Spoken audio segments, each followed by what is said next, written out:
Bite-Sized and Bossy, rising up the ranks, handing out encouragement, deposits in their banks. Inspiration coming at you like a river flowing. Women paving paths, look at them going.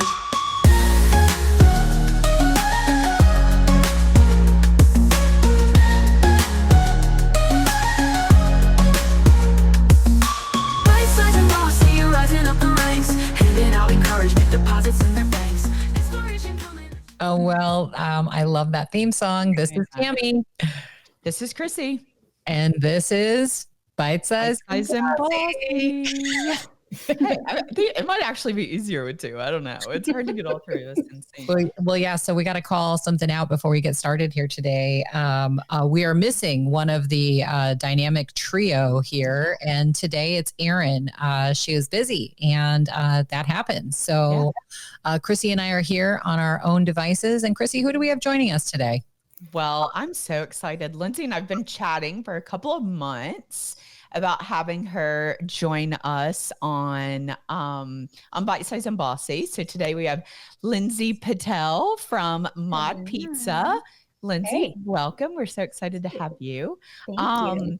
So to kick it off, why don't you tell our viewers and our listeners a little bit about you and what brings you to Byte-Sized and Bossy today? Yeah, sounds good. Well, thank you. I am excited to finally be chatting. I know it's been a long time coming, so I'm very excited. So Lyndsey Patel, you mentioned I work for Mod Pizza. I am Vice President of Restaurant Marketing and Marketing Communications at Mod. Just joined over the last, I guess, almost 8 months now over the summer. I'm also a mother of two beautiful little girls, Stella and Flora. They are 2 and 4, so they run circles around me all day, every day. Volunteer, community leader. Yeah, I'm excited to talk about some of the things that I have going on. But thank you for having me. That we're so excited to talk to you and learn a little bit about your Mod Pizza journey, but also I want to make sure that we double click on some of the projects that you work on kind of outside. I think you volunteer some of your time, so we'll double click on that. But to get us started, so 8 months at Mod Pizza, right? Yeah. That's a big brand, right? Big brand. It's been a big time to join. Been a big era for Mod, for sure. Yeah, absolutely. Can I help? How deep can we get on Mod? Because I think they were definitely one of the big giants in the industry, right? And that fast casual pizza space has really had some changes, mostly because of COVID. But Mod had some great differentiation in that they weren't franchised. It was all company owned. And I know that there's been some big changes over there. So I would love whatever you can share publicly about sort of the transformation that Mod is either starting or has undergone. Yeah, absolutely. So like I said, I joined in June. So just a couple weeks into me joining the squad at Mod, we did go through some at Mod. I like that. The squad at Mod. The You guys squad use at that Mod. internally. The Mod squad. We call Mod it. squad. I love it. And huge reason for me joining is our squad and culture and people-driven and purpose-driven mission at Mod. Mod was founded back in 2008 and has always been kind of a pioneer, not only in create your own pizza in the fast casual space, but for people and purpose and those building blocks of a really incredible culture. But just a couple weeks after I joined, we did transition ownership to a restaurant group, Elite Restaurant Group. And so with that came a lot of change. We did have some franchise partners, some incredibly strong franchise partners in the system then, and we do now, that I get to partner with as well. But that was a pivotal time to join because, I was 2 weeks in, opportunity to build relationships, lots of change, ambiguity. There was some media attention around that transition. And so I kind of found myself at a crossroads of, hey, we've identified that we have some brand work to do, some brand awareness to drive. We had done a ton of work around kind of a menu restructuring and research around what our guests were telling us. We had this new ownership group and leaders to build relationships with. We had squad to communicate with. And so really took that kind of pivotal moment and said, I was flying out to Seattle to meet our new restaurant group and looking at our new menu boards on the ground, like, okay, like this is coming. And really created a internal campaign around that opportunity. So we were kind of tracking toward this menu launch. We said, let's set a date. It's mid-September. The big kind of components of that menu refresh were streamlining the ordering experience and, the value perception of all pizzas, one price. We tweaked to unlimited toppings, one price. So if you want, any of our 40 plus toppings, you can do that. But also for those that just get, a one topping pizza, we need to have that value tier for you as well. So we restructured, those tiers, the flow of the menu. And then we set that date and said, okay, at menu launch, we can also really focus on a couple of core components of our brand. Most importantly, of what's changing is also what's not changing, which is our people and our purpose and the things that are staying on the menu for a reason. Mm-hmm. And so I'll get into kind of the pillars of that campaign. We called it Pizza is Personal. But one of the important components of that was our best-selling pizza is the Maddie cheese pizza. And as I'm sitting there, with our ownership group and, other squad members and leaders, and I said, do you know why we actually call the Maddie? Do our squad have like insight on that? Can they tell me that story? And it was this incredible kind of convergence of, I had just got done with a massive fundraising campaign for the Leukemia and Lymphoma Society and had learned in my first few weeks of onboarding that the Maddie cheese pizza was actually named after a little girl that inspired us when we were opening our first restaurant back in 2008 in Seattle. And she was undergoing, she had blood cancer and she was undergoing treatments at Seattle Children's, and we would bring her favorite cheese pizza. And it was, just a part of kind of her family's journey.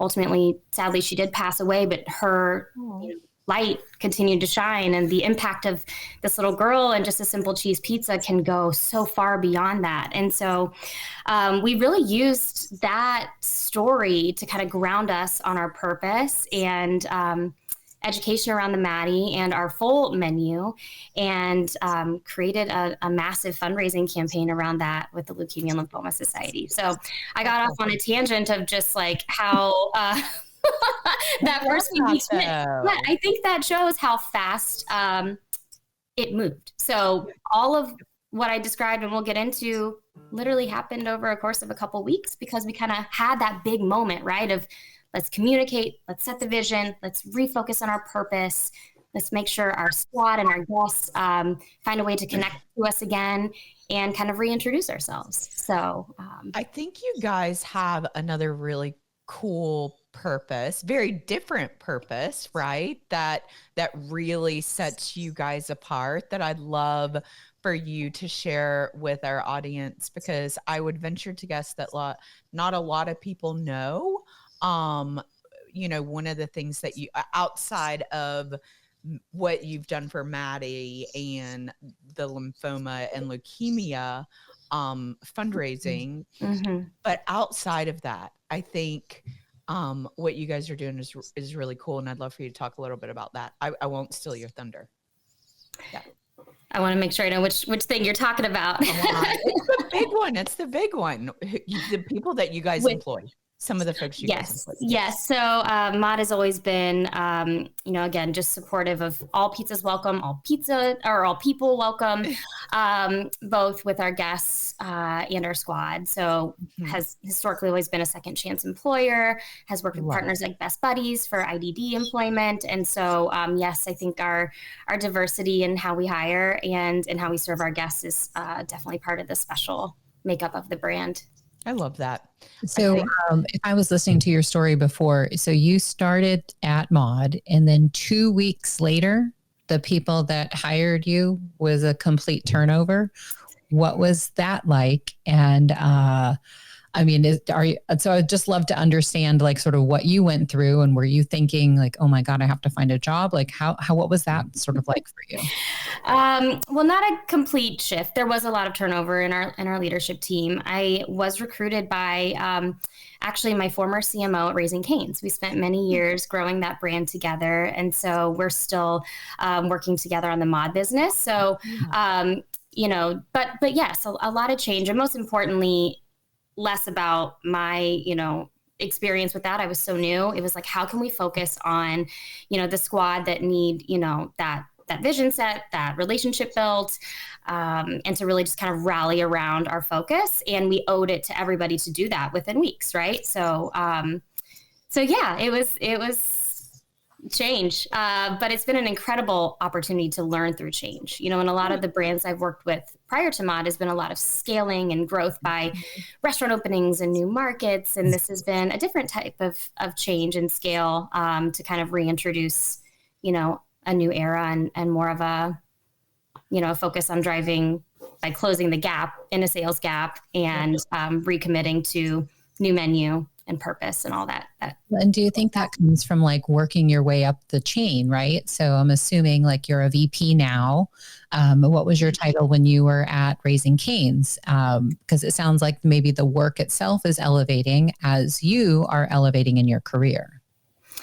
Yeah, I mean, when I left Cane's, to answer that question, I had a director title. I did support the system and had supported, in different roles as I, kind of grew with the brand throughout the country. So absolutely. But, I think really the magic of any leadership position too is just being in restaurant and thinking about the first audience, and anything you're thinking about is that squad member and how they are articulating the message and the experience to that individual guest. And so I get like a high from being in restaurant and working at the POS and building pizzas, or, between Cane's and here, I was in the coffee and tea industry. And so, steaming milk, like that is where I kind of get my my fire in my belly, is being in restaurant.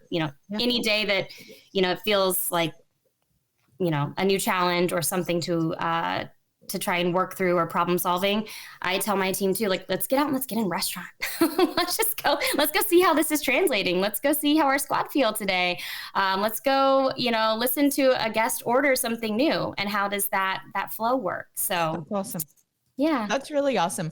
I would venture to guess, like, being there for 2 weeks and then the change happening at Mod was probably easier than being there for a year prior or 2 years prior or whatnot, because you didn't really have to reprogram. You were like really new coming in, and the change happened, and you're like, okay, let's dig in and go to work, right?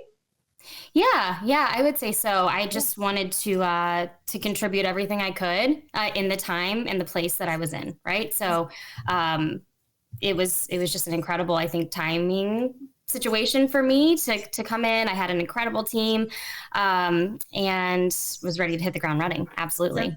Yeah. So when you guys changed the menu, or you made the menu updates, like, talk to us a little bit about, because I'm always very curious, right? Because restaurant, you guys have been in business since 2008. Mm-hmm. You've had the same menu for a long time. Now you're going to go make all these changes. Did you get pushback?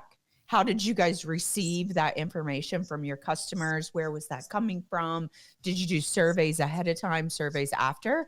Because I think restaurants in general get really scared to make menu changes, right? Because if you go to Outback Steakhouse, they've had those menu items for a million years. Now they do filter in new things here and there or whatnot, but a lot of places will have the same menu for a very long time.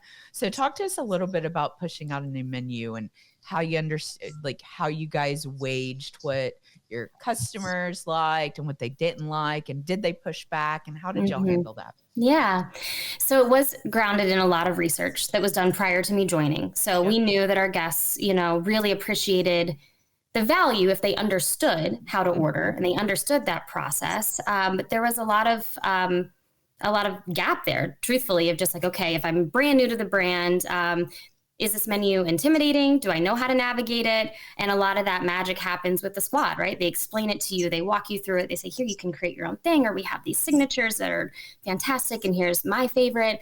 So it was grounded in a lot of research of just needing that additional kind of tier, right? That, hey, I don't want to be paying, the person that is getting every protein and every ingredient the same as a one topping. So we knew that. But then other, important components of that were how we trained our squad to prepare. So as part of that pizza's personal rollout, the kind of 4 major pillars is first, let's get our house in order. Let's create a culture of cleanliness. Let's make sure everything is perfectly clean, tidy, tight, introduce more value with this kind of new tiered menu.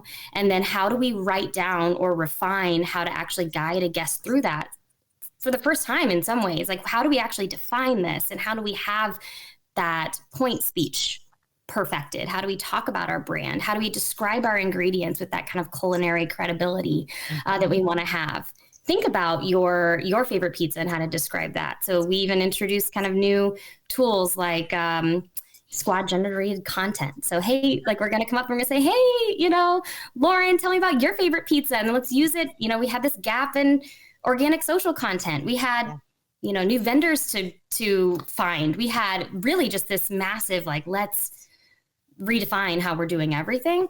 And so that was a big component of it. And then no pushback, really, just a lot of like hunger, I think, to really perfect that experience for the guests. And then as we've been introducing new guests in with, all of these promotional efforts that we did, so the 4th kind of pillar there was promote with passion. So how do we bring in new guests or reintroduce ourselves to those that may have forgotten about us or haven't been in a while? We look at our loyalty database. We were able to re-engage over 60% of those lapsed guests that we hadn't seen in over 90 days through some of these efforts. So just a ton of learning and a ton of engagement. But as far as not really pushback, I think just a lot of excitement on both sides of that make line. Well, I would love to switch gears a little bit because I feel like I saw some exciting news about you that we should share. And I think that our little friend Chrissy might have some good insight because you were nominated for a lunchbox. Like, was it 30 under 30? No, it's just 30. Top 30 women in food is, yes. And she knows for 2 reasons. One, she used to work there. Yes. 2, I think you were nominated last year. Is that right? Yes. I was going to say, I'm in good company in that nomination list. But thank you. Yeah, that was really, I'm just so filled with gratitude. That was so incredible to see. It has been a massive year for women in our industry. I know we're going to talk about Whirl a little bit. We're almost at the anniversary of Whirl, like the inaugural Whirl, where I, met so many of these incredible leaders that have inspired me. And then, it has been a massive year for me and for the Mod story. And so, yeah, that nomination just really hits at a very just grateful. So how does she win? Who won last year? How do we get her to win? What do we got to do? Well, so it's not. And I got a lot of friends on the list too. Sorry, guys. Yeah. Gals. It's not really like a win. So Lunchbox has been hosting Top 30 Women in Food for like the last 5 years. Mm-hmm. And so they put it out for anybody to nominate who they think is really making an impact from a female perspective in our industry. People who make an impact in their role, their position inside their organization, inside the industry as a whole.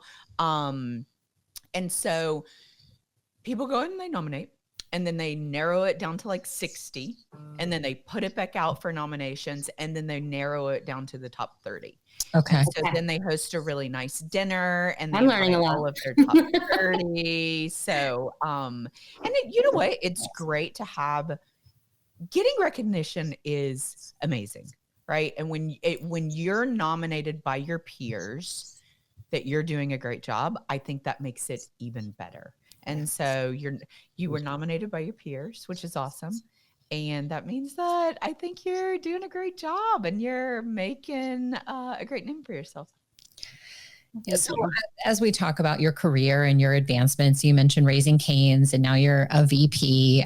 So what's your ultimate goal? Like, where do you see yourself in 5 years? For me, I've had the chance to work with some just massive purpose and people brands. Like those are the brands that I just get like lit up about. And so I'm so grateful that between Cane's and then Callies, the coffee brand that also has, other regional brands within it, and now Mod, that's where I belong. I know hospitality is where I belong. I started working at 14 in a barbecue restaurant in small town Kansas. I worked at Buffalo Wild Wings in the student union and at a sushi restaurant to pay my way through college. Like I know that like hospitality, food and beverage is just where I belong. And especially if there is a way to do good for communities within that. So we'll see kind of where the future takes me, but I know kind of like the type of culture and brands that I gravitate toward and admire. And so, just excited. Christy, I had a follow-up. I'm not sure if you do, but no, go ahead. Go ahead. And then I'll follow up after that. Okay, awesome. So it sounds like then you said you went over with the CMO you worked with at Raising Cane's. So is this individual more of a mentor? Like talk to us about any mentors you might have had in your career. Yeah, Jen certainly is. We had such a great working relationship, at Cane's. And so when she joined just last spring at Mod, and she reached out and said, hey, if you were exploring a change, is this something you would consider? And I was like, absolutely. First, I went and visited a few mods and I said, what's the experience like? I want to talk to the GMs. I want to go talk to the squad. I want to like hear, their perspective. And I ultimately obviously was very excited to join. But yeah, I've had a lot of mentors in my career, a lot of strong women, some that stand out. Tanisha Beecham at Sonic Drive-In. So I worked at an ad agency and Sonic was my client at the time. And I actually worked on contract with Sonic for a little bit as well. And, she just and I share our Sonic in our past. Oh, yes. You worked at Sonic too? Yes. Going from thousands of combinations. Much different capacity. I was wearing roller skates and I aspire to be you. I never got in roller skates. I wish I would have. You should have been in that restaurant doing it, experiencing it from a car hop perspective, Lyndsey. I know. I was, but just never in roller skates. But what a brand. I will not tell how long ago, because then it would be really easy to figure out my age. And I don't know. I can figure out your age because we are one day apart. We are one day apart. Yes. What are your birthdays? What's your sign? I'm a Gemini. Okay. I'm a Gemini. Yeah. With Libra tendencies. So, I met somebody just recently who has now become a fast friend of mine who shares my exact birthday, which is a really random. Yeah. Who's that? It's amazing. A friend here in Greenville. So wild. Totally wild. Anyways, sorry about the sidetrack. Yeah. Yeah, no, but women that have inspired me, of course, all along the way. And that continues today. And then I think that just, group has expanded so much through the Whirl platform. Genuinely, like that experience last year has just created this community of now friends and mentors. And you think like Jennifer Dodd, like just incredible leaders and vets in the industry that I'm just very grateful to work alongside. And yeah, last year, I ran into Jackie Woodward, Jackie, if you're listening, and she is the former CMO of McDonald's, and she was at Bojangles, and she's a legend. Amazing. Yeah.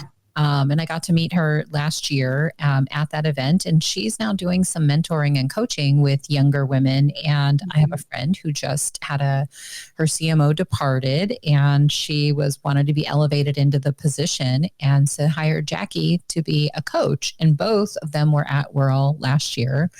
And so when I made the suggestion, it was just like a natural fit. So unfortunately for any of those gals listening today, Whirl is sold out, like very sold out. Yes. But keep expressing interest so that maybe next year they can get a bigger venue. Yes. Well, and also they have Whirl is sponsoring a lot of webinars and a lot of power lunch hours throughout the year. And I've attended several of those, and those are fantastic. I'm excited. I did not get to go to Whirl last year, so I will be going for my first time, and I'm super excited about it. I think like Lyndsey said, since Whirl last year, I feel like the females in the industry have become kind of a tribe. We've become like our own little tribe. We're like lifting each other up and supporting each other and recommending and mentoring. And I think that that's going to help us become more and more powerful in this industry.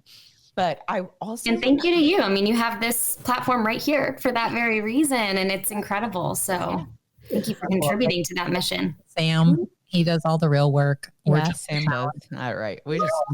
We just do what we do best, and that's just yap.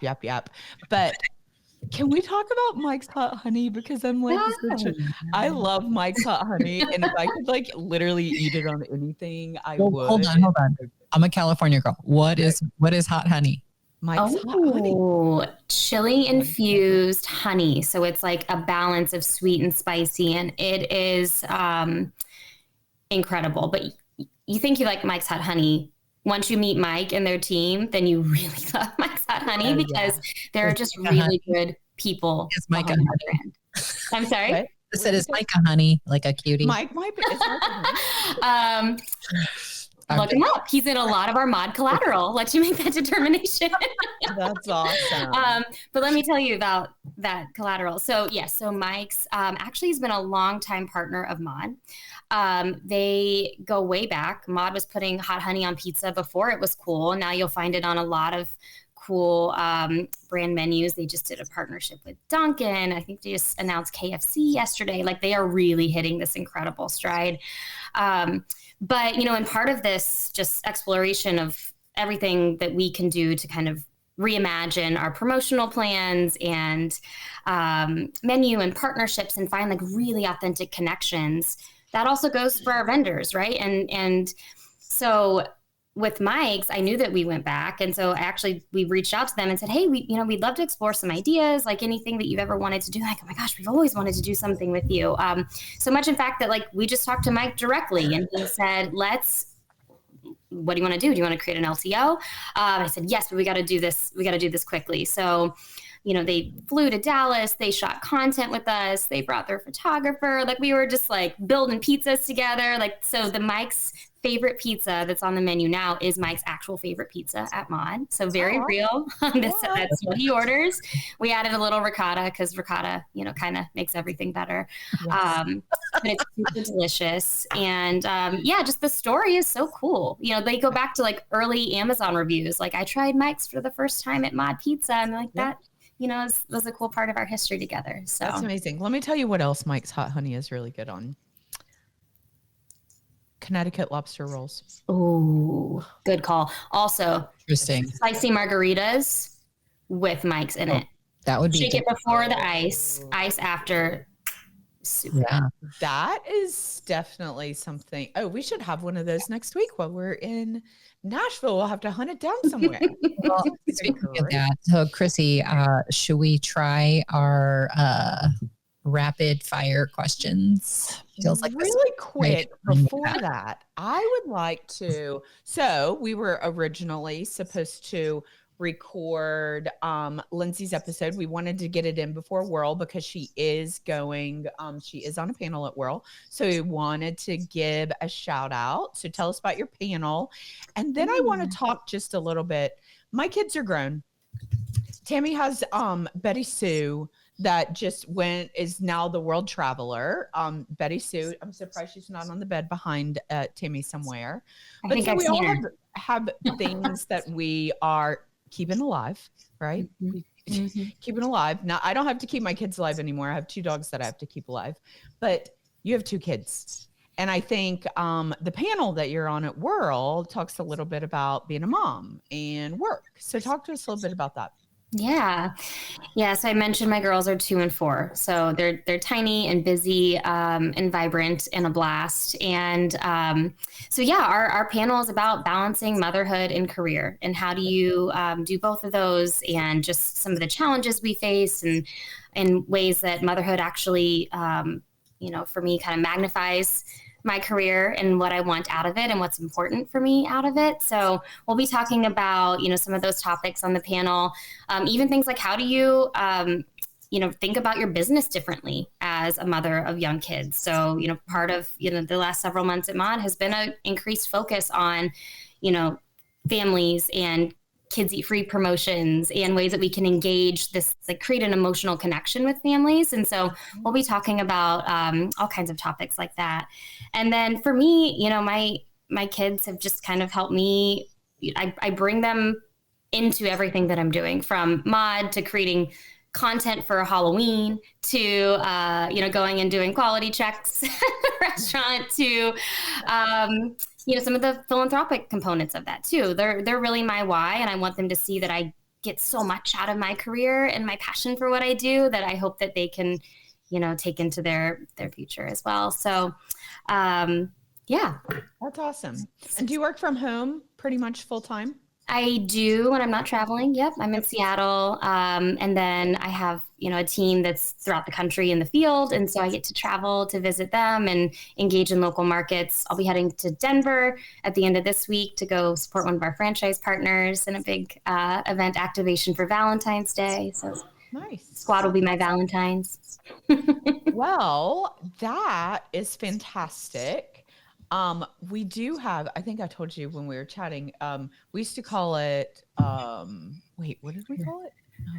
Oh, we used to call it rapid fire questions, but this is where I think, and I forget too, food for thought is what it's supposed to be. Food for thought. That's right. I was like, I think I heard that change. Food for thought.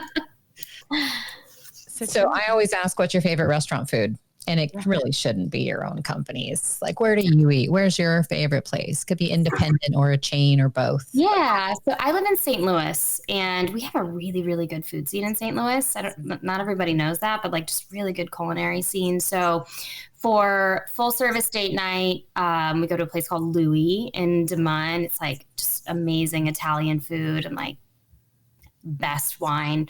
And then as far as like a chain goes, I'm a big Velvet Taco girl. I really love Velvet Taco.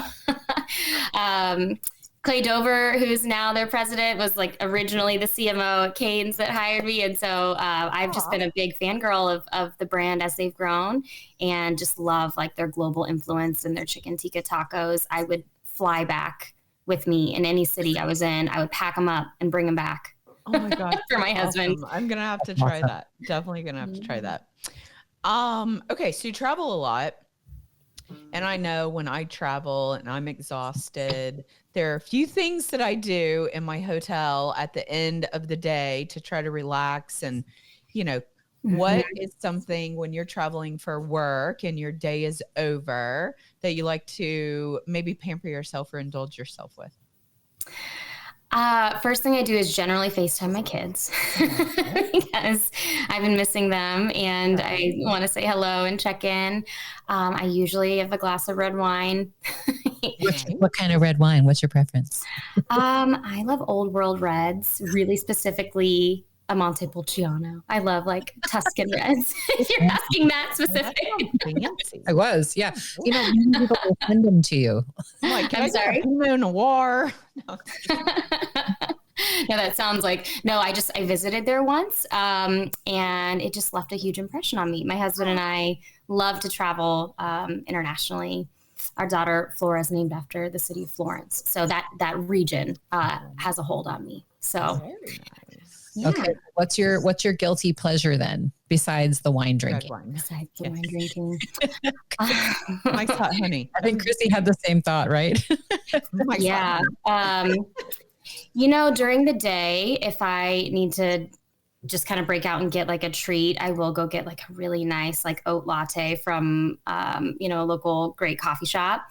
And then it's not a guilty pleasure, but if I need to kind of like unplug a little bit, I love art museums, and the St. Louis Art Museum is incredible. So I actually go, like, if there's something I can do kind of solo, I go peruse the art museum.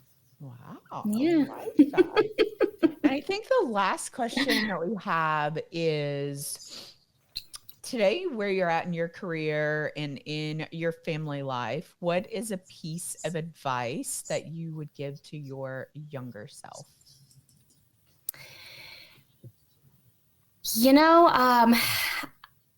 I would say especially just because early motherhood is such a big part of my story right now.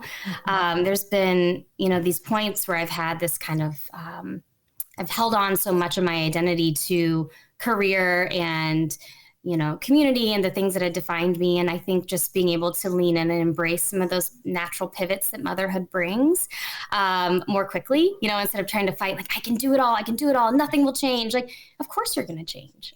You should change. And that change actually can make everything else you're trying to do more fulfilling as well. So I've just had these kind of like milestone moments in my career, especially the last, several years of like, lean into it and it's okay. And, really, really great things are to come. So I love that. That's fantastic. Well, I think we do have one more question. Okay. One more. It's a tough one.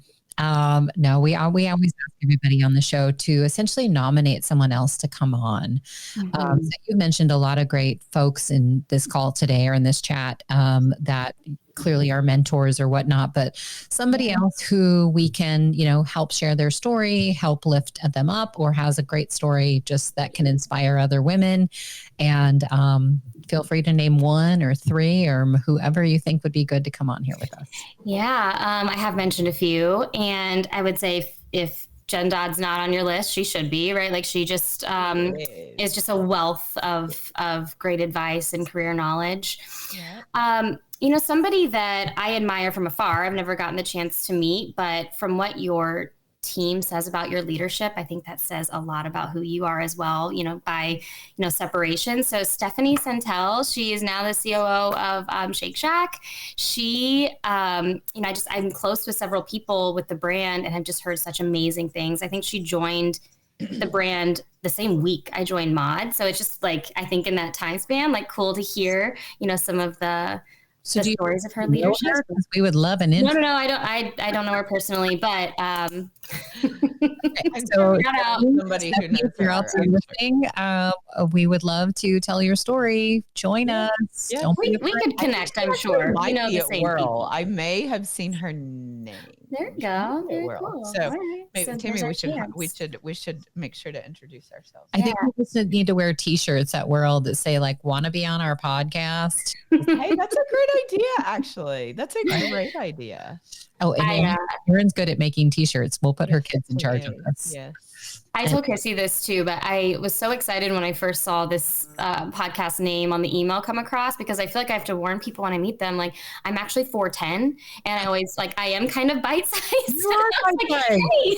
Oh my God. Well, hold on. Are you bossy? I'm sorry. Are you bossy? Yeah. Leaders can be in a good way, right? Yeah. There's nothing wrong with that. Own that. Whenever I see whenever my dog is paving the way, she's out in front of the other dogs, I say, look at her showing her leadership skill. Yes, that's right. That's so right. funny. Me too. You know what's really funny is like when I reached out to Satine to be on the podcast, she said something very similar. She's like, the name of your podcast was built for me. I'm like 4'9" or 4'10" or something along that. And she said, and I am very bossy. So. I think it's like convicted, right? Like We're trying to make it a good wrong thing. with me. What'd you say, Tammy? Sorry. I'm still trying to make it a good thing. Too many women are told they're bossy. Yeah. So that's kind of a play, a tongue in cheek in the name, right? It's bite-sized and bossy and can be. And we get called those in a negative light, but we're going to take it back. Yeah. And there's nothing wrong with it. No. Well, Boss babes. I like boss babes. Boss babes. Okay. Well, I think that might be a different program. But you know what? It's been really wonderful having you on the show today. So thank you for joining us. And I actually think this episode is going to be released like tomorrow, potentially. Oh man. Okay. Yeah, we wanted to get you out ahead of World. Yeah, we will see you next week. I'm so excited to see you in person, and everybody that's watching, hopefully that's going. And if not, sign up for next year early. Because we sold out. So yay. Thank you so Lyndsey. much, Thank you. Lyndsey. Bite-Sized and Bossy, rising up the ranks, handing out encouragement, deposits in their banks. Inspiration coming at you like a river flowing. Women paving paths, look at them going.